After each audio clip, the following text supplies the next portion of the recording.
Hello, everyone. My name is Delaney Hart, and I'm going to be talking about legal, ethical, and social issues in the classroom that we all need to be aware of this school year. So I'm going to go ahead and pull up my presentation.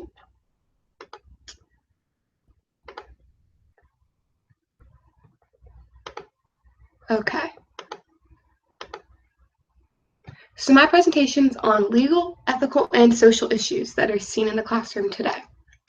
So I'm going to be talking about a couple legal issues that includes copyright, fair use, and Creative Commons.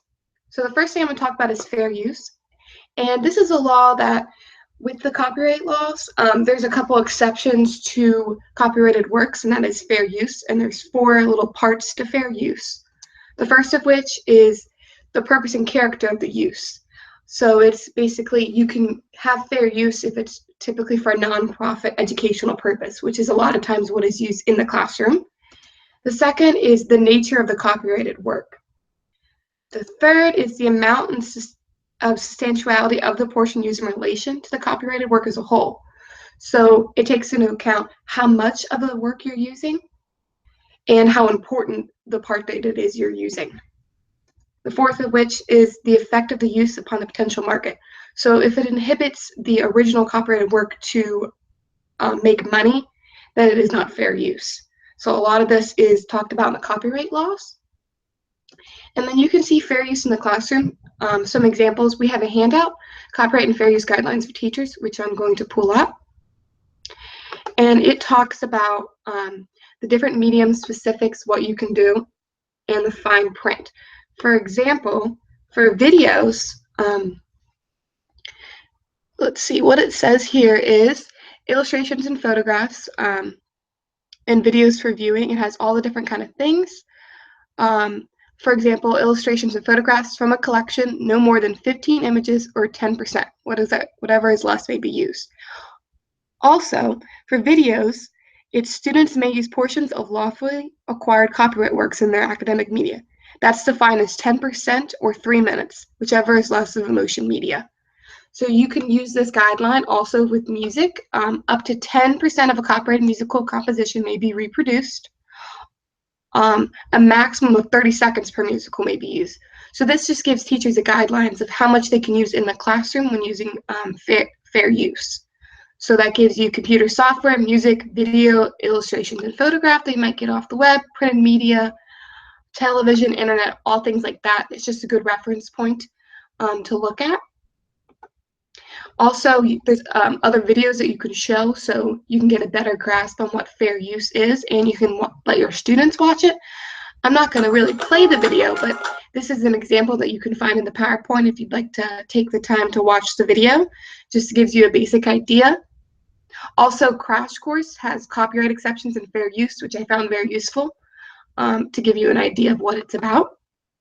And another thing you can do if you have any questions is ask a librarian in the school, because they will be up to date on fair use policies and what can and cannot be used.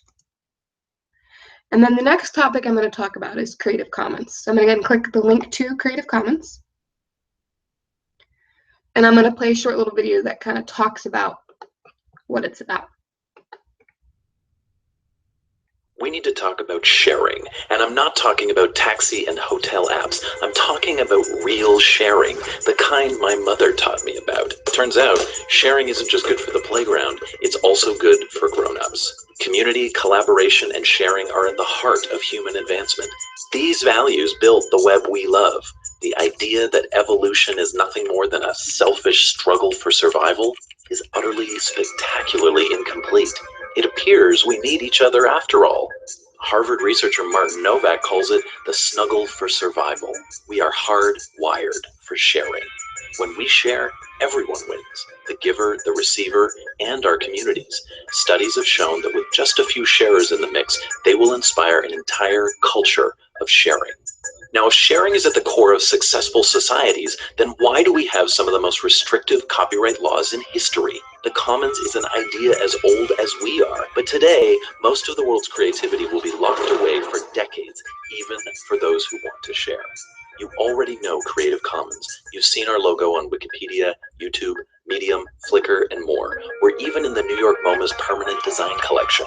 Every day, creators, institutions, nonprofits, and governments use our licenses to switch copyrights, all rights reserved, into CC's some rights reserved. We are now the steward of a global commons, a universe of free and open content shared under simple terms that can spark new ideas and solve global challenges. Creators have shared over 1.1 billion works, including NASA's iconic images, educational materials in every subject, scientific research, government open data, 3D models, and more. But quantity isn't the key issue. Okay, so that's just a little part of what I'm going to show you. So Creative Commons is a way to take your works that you have and be able to share them and get a certain license so you can share it with other people. Okay. So the examples of different licenses that you can get on Creative Commons, CC BY is the most accommodating of the licenses. It's for attribution, so others can tweak, remix, distribute, and build upon the work, but they have to credit the original. Also, CC BY-SA is attribution share alike, so you can do all the things you can do with attribution, even for commercial purposes, as long as you credit the original and license or new creations under identical terms. An example of this is Wikipedia has this. And then CC-BY-ND stands for attribution no derivatives. Allows for redistribution as long as it is unchanged and whole and the original is credited. CC-BY-NC, attribution non-commercial, so others are able to redistribute and work in non-commercial ways. You must acknowledge the original. They do not want to have to license their new work on the same terms. This one, CC BY and CSA, they're kind of long. It's the attribution non-commercial share alike. So others can do all the things that you can do in the non-commercial, but they must credit the original and license their new creations under the same terms. And the last one, CC BY and C and D, is kind of the most restricted, only allows others to download the original and share them with others. And all of these can be found on the Creative Commons website page. So it's really useful for teachers to be aware when they go on different websites to see what kind of licensing it has and if it does have Creative Commons.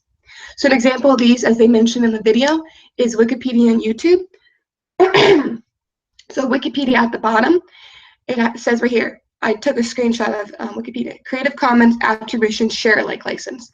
So a lot of websites, you can see what that website has a license for, go back to Creative Commons and figure out what you can use and what you can do with that. So just make sure you try to look at their policies.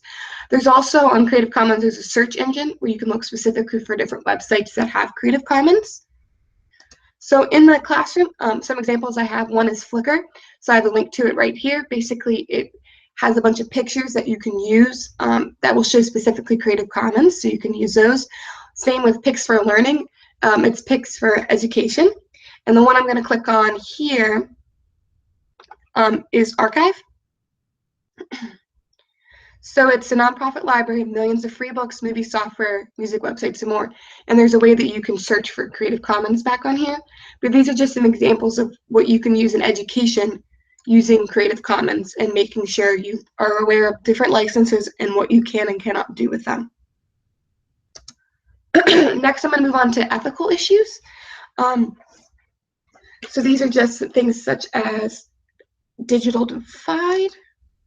So I have a government document, Digital Divide Statistics, that kind of show you basically digital divide is the divide between students and computer and technology and their access to it and their familiarity with it. So I have some statistics on this page that kind of show you the digital divide.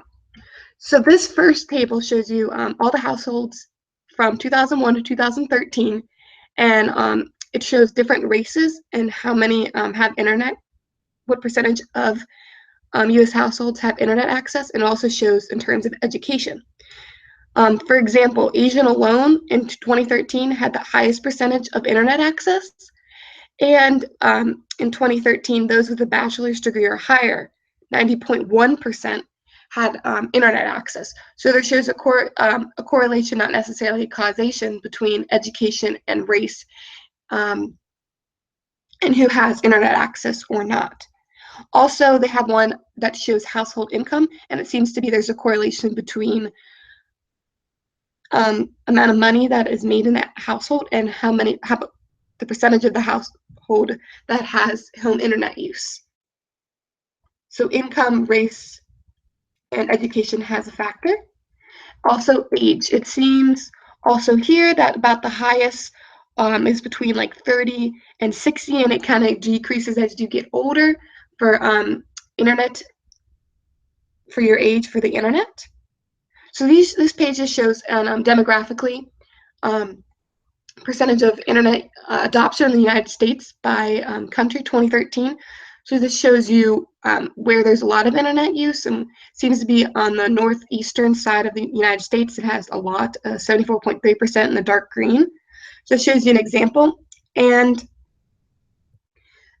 this site also has a conclusion that the government's responsibility for the digital divide is to kind of reduce barriers of affordability, relevance, and computer literacy. So people become more aware, and be able to access to the internet can become cheaper. So a lot of that digital divide can decrease. And I have there's some ways that we can decrease it as teachers. Some of that could be bring your own device, so students become familiar with their own device instead of going to the classroom with some new thing and then going home with a totally different technology. It can be confusing for students. So if they can bring in their own device and get used to that, that can help decrease the digital divide. Also, you can use computer labs, because a lot of times students don't have access to computers at home or the internet. So the more time you allow them to be in the computer lab, or you can even do leasing programs. So they pay a certain amount and they're allowed to bring that computer or tablet or anything else like that along home with them, so they have access to it and they can try to get more into the technology world. Another thing you can do is allow students to lead technology in the classroom.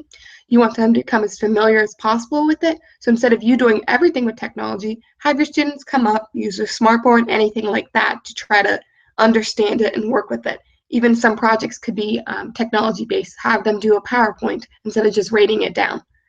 Because the world is becoming more technology savvy, and our students need to as well, and it's up to teachers to try to implement that into the classroom.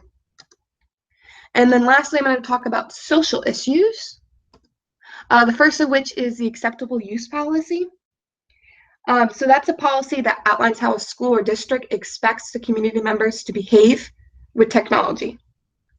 So this is an agreement that's signed on beforehand in many schools, and our school has one as well. And it just outlines some policies, such as like computers, where we can block sites such as YouTube and other like non-educational or distracting websites. So we need to be aware of creating those, and you have to understand what our current acceptable use policy is for our school. For example, Baltimore County even has a video out that shows students exactly what the acceptable use policy is and the purpose. And in the classroom, not only do we need to become more aware of the acceptable use policy and what we can and cannot do on the internet, but we need to have our students aware of it as well. So going around and explaining it and having them understand the whole purpose of it is something good. And if we could create a video or another way to go over it, so instead of just having the students sign a piece of paper and not really understanding what it is they're talking about, you could read it over with them, explain, have any questions that they have, and try to understand it on that level, because it is very important for safety and for keeping education in there. So also with explaining the importance of these rules, it kind of helps with the next issue that I'm going to talk about, which is cyberbullying. So cyberbullying is like a form of bullying that takes place on the internet. So cyberbullying impacts students' well-being, schooling, and peer relationships of many young people. So this doesn't affect just people being bullied, but it also affects the bullies. Bullies typically exhibit higher levels of antisocial, violent, and/or criminal behavior in adulthood. And it also affects the teachers. It impacts severely on staff motivation, job satisfaction, and teaching practice. So this site that I'm going to pull up here talks about the different types of cyberbullying. I'm going to again scroll to it for you. Different types of cyberbullying that can occur. So those of which could be blogs, bum books, cameras, cell phones, chat rooms, all these kind of ways that cyberbullying can take place. So those are different avenues that cyberbullying can take place instead of just the typical bullying that you see in classrooms between groups of peers. And then the roles, and you can look at this site that I have pulled up for reference, and it kind of talks about just what are some examples of it, how can it be prevented. And at the very least, it undermines the freedom of youth to use and explore online resources. So when you're looking to prevent cyberbullying, you have to be aware of the First Amendment, and you have to see if the cyberbullying breaches the First Amendment, and that would be if it creates a substantial distribution of school or interferes with the rights of the victim to an environment conducive of learning. So to be aware of that, and some ways to respond to cyberbullying, which is outlined on this resource right here, one of which would be to save the evidence, don't delete it, print copies of messages and websites. So an example, we should have a policy, a preemptive policy to combat cyberbullying. So we should have a policy in place if we see it in the school. So the first offense of minor nature, you could ignore, delete, or block the sender. Then the student should report. Then it's up to us to investigate and communicate if there's perpetrators and other students. Parental involvement might be needed, legal advice, law enforcement, mental health support. So we need to have a policy in place with cyberbullying. Because basically cyberspace is like, as mentioned in this website, is like the Wild West. There's no rules, it's a free-for-all. So rules need to be established. Cyberbullying is easier than normal bullying because it can be anonymous and you don't know who is doing the attacking. And other tips for prevention is it's different for each grade level, just like bullying is. 6th and 7th graders aren't going to have as hard of time with cyberbullying as those in high school, like 9th grade. So as I said, we need preemptive policies and prevention programs. We have to show what cyberbullying is, define it, and then we have to show to students what the long-term harm can be to prevent them against it. And then I have a couple statistics here that's mentioned. I'm going to go ahead and pull that up for you. So they're listed here in this site, which also you will have a link to in the Works Cited page. So this is just all the teens surveyed use the internet on a regular basis. Teens using networking site usage per day. So this is just how much students are, what they're using the internet for. Such as 62% visit websites to get news, so that gives you a figure there. And ways and means of cyberbullying, which is again listed here, and there'll be links to that if you'd like to keep on reading. Reasons for cyberbullying, which are listed, such as boredom makes them feel better, it instigates jealousy, for revenge. A lot of times people who are bullying have very low self-esteem. And it talks about the different roles in cyberbullying, gender differences, victims. It's becoming more and more prevalent in today's society with more access to the internet, which also could be helped prevented with the AUPs that I mentioned earlier, that we have a policy and a way to stop that. So I think that's very important because it can be pretty detrimental to students. And this is some warning signs that I found on a website that you could also have a link to. So signs the child is being bullied could be unexplainable injuries, all these other kinds of things to look out for. To see if they are, because some of the signs of being bullied: withdrawal from school activities, school absence and school failure, eating disorders, substance abuse, depression, and even suicide. So this can be a very big deal. Also, there is, you can also implement sanctions such as loss of computer privileges, detention, suspension, expulsion from school, because we need to take these issues very seriously in the school because it's affecting our students' abilities to learn and their well-being. So I think it's very important for teachers to do that.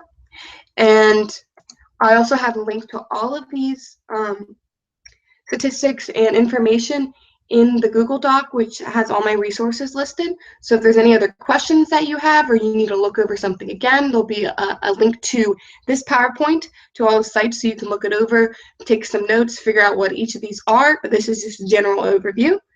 And that should be it. So thank you very much. And I'm going to end this. And again, you can look at all this on the Google Doc that I will attach. Thank you.